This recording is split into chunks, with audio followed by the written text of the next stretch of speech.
Meus irmãos e minhas irmãs, primeiro livro dos Reis, capítulo 17, quero convidar você a ler comigo a palavra de Deus, a partir do verso 1, que diz assim: Então Elias, o tesbita dos moradores de Gileade, disse a Acabe: Tão certo como vive o Senhor Deus de Israel, perante cuja face estou, nem orvalho nem chuva haverá nestes anos, segundo a minha palavra. Verso 2, o que diz aí? Veio a palavra do Senhor dizendo, olha a palavra que Deus trouxe para ele, declarada no verso 3, leia comigo: retira-te daqui, vai para o lado oriental e esconde-te junto à torrente de Querite, fronteira ao Jordão. Aí o que ele vai fazer lá? Verso 4, beberás da torrente, e ordenei aos corvos que ali mesmo te sustentem. Gente, que negócio esquisito, é ou não é? Mas vamos lá, né? Verso 5. Foi, pois, e fez segundo a palavra do Senhor. Retirou-se e habitou junto à torrente de Querite, fronteira ao Jordão. Verso 6. Os corvos lhe traziam pela manhã pão e carne, como também pão e carne ao anoitecer, e bebia da torrente. Quem levava pão e carne para Elias, o profeta Elias? Muito bem. Verso 7 diz alguma coisa que agora parece que a situação complicou. Mas passados dias, o que aconteceu? A torrente secou, por quê? Porque não chovia sobre a terra. E a pergunta que eu faço é, e agora, Elias? E agora? Como é que faz? Como é que faz? Deus ordenou que ele fosse para um lugar, e naquele lugar onde ele estava, ele foi exatamente para onde Deus havia ordenado. Deus começa a se manifestar de maneira graciosa, gloriosa, maravilhosa e cá entre nós, estranha. Então você vai para uma caverna, lá você vai beber água da torrente, lá você vai receber alimento, pão e carne, e quem vai levar para você é um corvo. Combinado? Está combinado então? Então, se Deus abençoe você, pode ir e fique lá esperando. Olha que situação complexa, não é não, meus irmãos? Vamos nos colocar lá. Vamos imaginar se fosse a gente, se fôssemos nós. Mas acontece depois do milagre extraordinário, porque exatamente como Deus havia determinado, como Deus havia combinado, aparece lá o corvo que leva pão, que leva carne, ele vai se alimentando, bebe água, então ele tem água, ele tem pão e ele tem carne. Ou os curiosos já querem, que tipo de carne era? Frita, assada, cozida, que tipo de carne era? Curioso saber, mas esse pãozinho aí, era um pão assim, gostoso, era um pão com alguma coisa dentro, não um pão cru, como é que era esse pão? E essa água geladinha, mais ou menos, água natural, são as curiosidades naturais que a gente tem, mas cá entre nós, o grande lance não é descobrir como é que era a água, o pão, a carne, mas é que, pela graça de Deus, o que aconteceu? Tinha pão, tinha carne e tinha água. Mas aí a chuva parou. E agora? E agora, Elias? A chuva não cai, a torrente secou, a água acabou. E agora, Elias? Me fez lembrar Carlos Drummond de Andrade. E agora, José? Lembra? A festa acabou, a luz apagou, o povo sumiu, a noite esfriou. E agora, José? E agora, José, você que é sem nome, que zomba dos outros, você que faz versos, que ama, protesta. E agora, José, sua doce palavra, seu instante de febre, sua gula, seu jejum, sua biblioteca, sua lavra de ouro, seu terno de vidro, sua incoerência, seu ódio. E agora? E agora, José, com a chave na mão, quer abrir a porta. Não existe porta. Quer morrer no mar, mas o mar secou. Quer ir para Minas. Minas não há mais. E agora, José? E agora, Elias? E agora, Elias, como é que você faz? Deus ordenou que você fosse para um lugar e você obedeceu. E depois que tudo aconteceu, nada mais aconteceu. E aí, Elias, a chuva parou. Elias, a torrente secou. Elias, a água acabou. E agora, Elias? Sabe o que fez Elias? Sabe o que fez Elias? Sabe ou não sabe? E agora, Senhor? Verso 8. Palavra de Deus. Então lhe veio a palavra do Senhor, dizendo: dispõe-te e vai a Sarepta, que pertence a Sidom, e demora-te ali, onde ordenei a uma mulher viúva que te dê comida. Então ele se levantou e se foi a Sarepta. Chegando à porta da cidade, estava ali uma mulher viúva apanhando lenha. Ele a chamou e lhe disse: traze-me, peço-te, uma vasilha de água para eu beber. Tadinho do Elias, ele estava com sede. Verso 11. Indo ela a buscá-la, ele a chamou e lhe disse: traze-me também um bocado de pão na tua mão. E agora, Elias? E agora, Senhor? Deus falou a Elias alguma coisa bem interessante. Observe que o Senhor traz a ele uma palavra. O Senhor que sabe todas as coisas, é o Senhor que orienta. O verso 7, entre o verso 7 e o verso 8, há um clamor de Elias para identificar qual é a vontade de Deus para a vida dele, ao mesmo tempo que há uma revelação da vontade e do cuidado de Deus para a vida dele. O verso 8 começa com uma declaração do Senhor que representa que Deus cuida da gente. O verso 8 representa e significa para nós uma resposta de Deus quando a gente diz: e agora, Senhor? E agora, Senhor? Deus nunca deixa nenhum de nós sem orientação. Deus nunca deixa a gente ser uma saída, ser uma resposta. Deus tem sempre uma palavra, entenda, Deus nunca se cala. Deus sempre está ministrando. Quem tem dificuldade de ouvir sou eu. Tenho dificuldade de ouvir, tenho dificuldade de ouvir o que eu quero ouvir, tenho dificuldade de fazer aquilo que eu acabei de ouvir, e às vezes eu crio uma resistência, eu me afasto, eu digo não, eu corro, eu vou para longe, mas o Senhor sempre nos traz uma palavra clara, há uma dependência linda de Deus, e a palavra do Senhor para Elias é bem interessante, diz: dispõe-te e vai para Sarepta. Sarepta é Líbano, hoje é uma cidade chamada Sarafande, no Líbano, e o que está implicado aqui, meus irmãos, é uma mudança, e mudar é uma dificuldade. Elias era um profeta, ele tinha um lugar para ficar, Elias tinha um ministério, tinha gente com ele. De repente Deus o tira de tudo isso e leva para uma caverna. Você vai morar numa caverna. Depois que ele está na caverna durante um tempo, o Senhor o tira da caverna e diz: agora você vai para Sarepta. Ele está sempre em movimento, mas o movimento dele não é promovido pela sua ideia. Eu sou uma pessoa inconstante, eu sou um nômade, eu quero mudar. Não.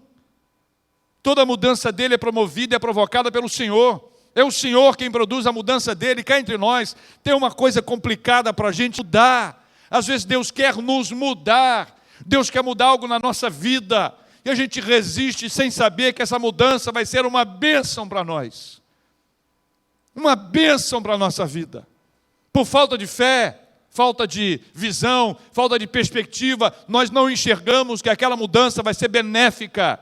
É resultado da graça, da bênção de Deus sobre nós, mas nós queremos manter alguns vícios e algumas práticas que fazem parte da nossa vida e acabam se tornando parte de nós mesmos. Diz a Bíblia: dispõe-te, vai a Sarepta, e ele foi pela fé, foi sem saber o que ia acontecer, e diz a Bíblia que o Senhor ordenou uma mulher, ele diz: ordenei a uma mulher viúva que te dê comida. Meus irmãos, se vocês já estavam assustados com o negócio do corvo, agora então complicou, porque viúva e órfão era o grupo mais sofrido da comunidade. Viúva e órfão eram os mais explorados socialmente. Viúva e órfão, eles não tinham condições, eles não tinham dinheiro, eles não tinham recursos. Viúva e órfão era a camada mais baixa, se pudéssemos imaginar aquele desenho tradicional da pirâmide. Não parecia lógico isso aqui. Ele está ruim, mas vai pedir uma mulher que já não tem muita coisa? Não parece, não tem muita lógica isso aqui. Só que o que ele não sabia, mas Deus já sabia pela graça do Senhor, é que havia uma graça de Deus sendo reservada para aquela mulher. A palavra de Elias para ela, posteriormente, seria uma palavra para abençoá-la e não para trazer sobre ela peso. O que a princípio pode parecer peso, se nós olharmos e analisarmos anacronicamente, do nosso ponto de vista de hoje, dizer: puxa, mas por que uma viúva? Por que uma senhora que já não tinha grande coisa? Mas Deus tinha um projeto. E aí você vê uma obediência da Bíblia, que ele se levantou e foi. E a obediência é um retrato de fé. Fé é obedecer. Não adianta dizer que tem fé e não obedece, não existe. Quer ver uma coisa incoerente? Eu tenho muita fé, mas não obedeço o que Deus manda. Isso não é fé. Fé é quando você obedece ao Senhor, quando você coloca em prática a sua confiança em Deus e caminha, e vai, em razão da determinação, da vontade, da graça de Deus sobre a sua vida, você vai, você obedece, você age com simplicidade na presença do Cordeiro de Deus. No caminho da obediência está a providência, você já sabe disso. No caminho da obediência está a providência. O Senhor estava provendo todas as coisas, sabe por quê? Porque na caverna Deus disse para ele, olha, vai para Sarepta, porque eu ordenei a uma viúva, e ela vai te sustentar, ela vai te abençoar, ela vai prover o alimento que você precisa. Aí ele vai, está certo? Ele obedeceu e foi, tá bom? Estamos juntos aqui? Obedeceu e foi. Quando ele chega na porta da cidade, há uma mulher. Ele se aproxima daquela mulher, é uma mulher viúva. Eu pergunto a você, coincidência ou providência? Providência? Está certo disso? Posso perguntar? Sabe por que eu estou dando essa ênfase?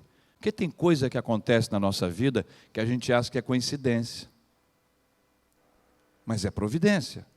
O Senhor está provendo. Ele chega na cidade, quando ele chega lá, ele sai da caverna onde ele estava, vai ao lugar onde Deus determinou que ele fosse. Quando ele chega na cidade, a pessoa que ele encontra na porta da cidade é uma viúva.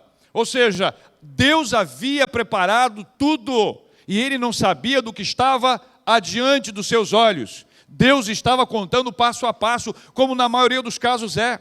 Na maioria dos casos da nossa vida espiritual, Deus nos conta o passo a passo e não a história toda, exatamente para provar a nossa fé. Será que a gente está com fé suficiente para ouvir o próximo passo? Ou nós queremos saber o passo todo? Eu, curioso, eu quero saber o passo todo. Eu, ansioso, eu quero saber o passo todo. Mas Deus é soberano e me diz, olha, confia em mim. Ele diz assim, espera, continua aqui comigo, cola comigo. Mais pertinho, mais pertinho, mais pertinho, mais pertinho, eu vou te falar. Aí acontece uma coisa curiosa, meus irmãos, que o profeta se dirige a ela e diz, traze-me, peço-te uma vasilha de água para eu beber. E quando ele pede a ela água, acontece um negócio curiosíssimo. Diz a Bíblia aqui no contexto que enquanto ela estava indo buscar a água, você imagina, por favor, pegue água para mim, eu estou com muita sede. E nisso que ela está indo buscar água, ele faz o segundo pedido a ela. Olha aí o que está escrito aí. Indo ela, quando estava indo, lembra aí? Está acompanhando? Quando estava indo, ele disse, indo ela buscá-la, ele a chamou e disse, ou seja, quando ela estava indo, aí ele pede um bocado de pão. E a resposta dela é impressionante, porque a resposta dela declara o seu estágio, declara a situação que ela estava, declara o momento difícil pelo qual aquela mulher estava passando. Verso 12, leia comigo. Tão certo como vive o Senhor. Isso é uma afirmação de fé. Isso é para dizer, olha, é verdade que eu estou te dizendo. Olha, posso ser sincera com o senhor, moço? Pode, minha filha? Tão certo como vive o Senhor. É isso, entendeu? É aquela reafirmação de verdade. Leia, vamos ler juntos. Verso 12. Porém ela respondeu, tão certo como vive o Senhor teu Deus, nada tenho cozido. Há somente um punhado de farinha numa panela. Meninas, me ajudem aqui. Cozinheiros, homens com habilidade. Dá para fazer o que com isso? Vamos continuar lendo. Há somente um punhado de farinha numa panela e um pouco de azeite numa botija. E olha aqui, ó, vês aqui, você imagina, olha aqui, gente. Ela aqui dizendo, olha aqui, moço, olha aqui, meu senhor. Eu tenho na minha mão aqui só uns cavacos, eu tenho aqui uns gravetos. E vou preparar esse resto de comida, olha a declaração dela. Vou preparar esse resto de comida para mim e para o meu filho. Leia você a parte que segue. Nós vamos comer e vamos morrer. Olha que situação. Meu Deus do céu. Imagina você, um pai de família, imaginando uma cena como essa. Você é uma mãe que tem filhos, que quer cuidar dos seus filhos muito bem, que tira da sua boca para dar para os seus filhos. Aí você imagina uma cena como essa, em que essa mulher está dizendo para ele, olha, eu só tenho aqui esse bocadinho de farinha, um bocadinho de azeite, não consigo fazer absolutamente nada. O meu plano é pegar esses gravetos que estão aqui, colocar no fogo, cozinhar e comer e morrer. Porque não há outra alternativa para nós. Num momento como esse, o profeta chega e pede água e pede comida. E aí a situação é curiosa, meus irmãos, porque o verso 13, ele exige demais a nossa fé. Ele diz assim, Elias lhe diz, não temas. Dá uma paradinha aí. Meus irmãos, pé no chão, vamos combinar? Vamos combinar? Não temas. Você diz para alguém, olha, o negócio é o seguinte, eu estou ali, vou fazer aquela comidinha básica ali, nós vamos comer e nós vamos morrer depois de fome. Tá certo? Aí alguém chega para você e diz assim, não temas. Aí você diz, como não temer? Olha a humanidade, entendeu? Olha a humanidade. A humanidade se revela, como não temer numa situação como essa? Como não bater um desespero, não bater uma ansiedade, não ficar inquieto numa situação? Como não?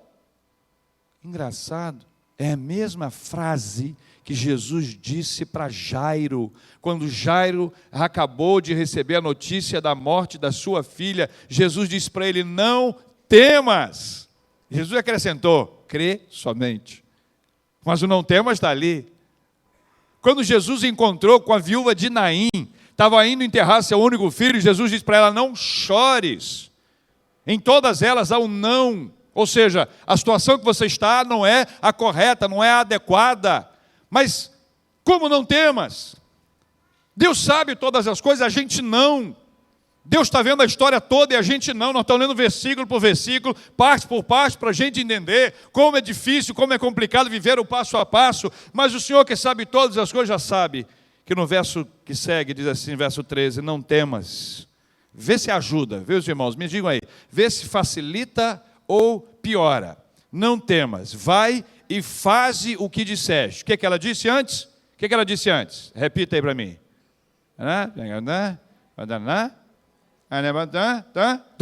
É isso?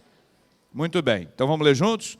Vai e faz o que disseste. Mas primeiro, ou seja, antes de você fazer o bolo ou o pãozinho para você e seu filho comerem e morrerem, antes,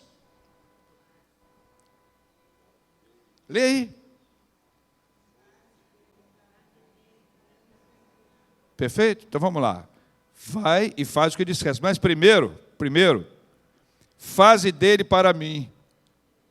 Ah, certo. A humanidade. Ah, certo. Então, peraí. Antes de eu comer e morrer, tem uma lógica. Se não tem uma lógica humana, ou seja, se ela comer e morrer, então antes de você comer e morrer, você não tem... Olha a humanidade se levantando. É ou não é a humanidade? A nossa humanidade. Pelo amor de Deus, que história é essa? Como é que o cara faz um negócio? Isso é um absurdo, isso não pode acontecer, isso não tem lógica, não tem bom senso, não tem equilíbrio. Que loucura é essa? Mas diz a Bíblia no verso 13. Vamos ler juntos agora inteiro. Não temas, vai e faz o que disseste. Mas primeiro, faze dele para mim um bolo pequeno, e traze-mo aqui fora. Depois farás para ti mesma e para teu filho. Então é pior do que você está imaginando, entendeu? Não é faz o seu e divide, é faz o meu, depois você vai e faz o seu. Ou seja, se sobrar, olha a nossa humanidade. Você imagina bem, gente, olha que coisa. Graças a Deus era no Líbano. Se fosse no Brasil, a reação talvez fosse mais quente. Aquela mulher reagiu de uma maneira extraordinária. Mas ela não reagiu por ela, porque se dependesse dela, como depende de nós, a nossa humanidade se levanta e é uma coisa agressiva. Nós somos incrédulos, nós não acreditamos no poder de Deus, no milagre da multiplicação, nós não acreditamos que Deus cuida dos detalhes da nossa vida. Aí o que acontece? Verso 14. Porque assim diz o Senhor, Deus de Israel. Olha a palavra para a vida dela. A farinha da tua panela não se acabará, e o azeite da tua botija, diz a Bíblia, não faltará. Que mais? Até o dia em que o Senhor fizer chover sobre a terra. Estava seca, estava na caverna, e a seca estava lá em Sarepta, não tinha água. Deus fez uma promessa: não se acabará a farinha da sua panela. Aí, meus irmãos, entendam, estava sendo provada a fé. Esse instante é o instante da prova da fé. Nesse momento estava sendo provada a fé daquela viúva. Nesse momento estava sendo provada a fé de Elias. Vamos lembrar que Elias estava com fome, com sede. Deus manda para um lugar que não estava chovendo. Deus dá a ele uma ordem. A mesma ordem que Deus dá é estabelecida. Ou seja, os dois estão passando por uma prova de fé. Não é só ela, não. Ele também. Ele também. Aí, o que acontece? Verso 15. Foi ela e fez segundo a palavra de Elias. Assim comeram ele, ela e a sua casa muitos dias. Gente, tinha um bocado só, um punhadinho de farinha, um pouquinho de azeite na botija, até que ela pudesse pedir ao Senhor, até que ela pudesse obedecer à voz de Deus através do profeta Elias. Ela obedeceu. No que ela obedeceu, Deus providenciou todas as coisas. Diz ainda a Bíblia ao final desse verso 15. Aliás, no verso 16. Da panela a farinha não se acabou, e da botija o azeite não faltou, segundo a palavra do Senhor, por intermédio de Elias. Vamos dar uma paradinha aqui e vamos relembrar. Vamos relembrar. Elias na caverna, certo? Alimentado com pão e carne. Olha, gente, pão e carne é muito bom, não é? Junto, separado, pão e carne é muito bom. E água, ou seja, estava tudo bem. Aonde que ele estava? Caverna. Aí Deus fez com o quê? Deus fez o quê? Primeiro parou de chover, a torrente secou. A água parou, a chuva parou, a sede veio, e ele disse para Deus: e agora, Senhor? Aí Deus deu a ele uma ordem: vai para Sarepta. Chegando lá, você vai encontrar com uma viúva, eu ordenei a ela que te alimentasse. Ele chega em Sarepta e encontra uma mulher, exatamente a viúva. Perguntei a vocês, providência ou coincidência? E vocês responderam o quê? Providência. Aquela mulher, ele diz para ela: pega um pouquinho de água lá, por favor. A mulher pega a água. Quando ela está indo para buscar água, ele diz: traz também um bolinho que eu estou com fome. A mulher volta, você imagina, decepção dela: olha, meu senhor, o senhor vai me desculpar, mas esses gravetos que estão aqui, é para eu poder cozinhar um pouquinho de farinha que eu tenho lá, um pouquinho de azeite que eu tenho lá, eu e meu filho nós vamos comer e morrer. Aí o profeta diz para ela: você faz o seguinte, você vai lá, faz o meu. Foi assim? Não foi assim não, né? Faz primeiro o meu, depois para você e seu filho. Aí a mulher diz... Aí Deus traz uma palavra: tão certo como vive o Senhor. A palavra do Senhor para a sua vida: não faltará farinha na sua panela, não faltará azeite na sua botija, não faltará alimento na sua casa, até que venha a chuva. Não é para sempre, não. Ah, Senhor, então eu não quero para sempre. Muitos dias ela foi lá, fez, deu para ele aquela comidinha, ela voltou, cuidou, o filho dela e ela e eles durante muitos dias se alimentaram, até pela graça de Deus, o que acontece no versículo 16, que declara todas essas coisas, reafirmando a graça, a providência, o cuidado e o zelo do nosso Deus e Pai. Essa era a pergunta inicial. E agora, Elias? Ô Elias, vamos conversar sério aqui, Elias. A chuva não cai, a torrente secou, a água acabou. E agora, Elias? Elias para e diz assim: eu não tenho essa resposta, não. E agora, Senhor? E agora, Senhor? E o Senhor lhe responde do verso 8 em diante, passo a passo o que nós estamos vendo. Milagre acontece, estava tudo indo maravilhosamente bem. O final da história, se fosse até aí, seria sensacional. Está tudo maravilhoso, comida farta, até que a chuva venha e eu possa trabalhar, cultivar, trazer o alimento para a minha casa. Mas não é assim que essa história acaba. Porque nem sempre as histórias têm um final feliz que a gente espera.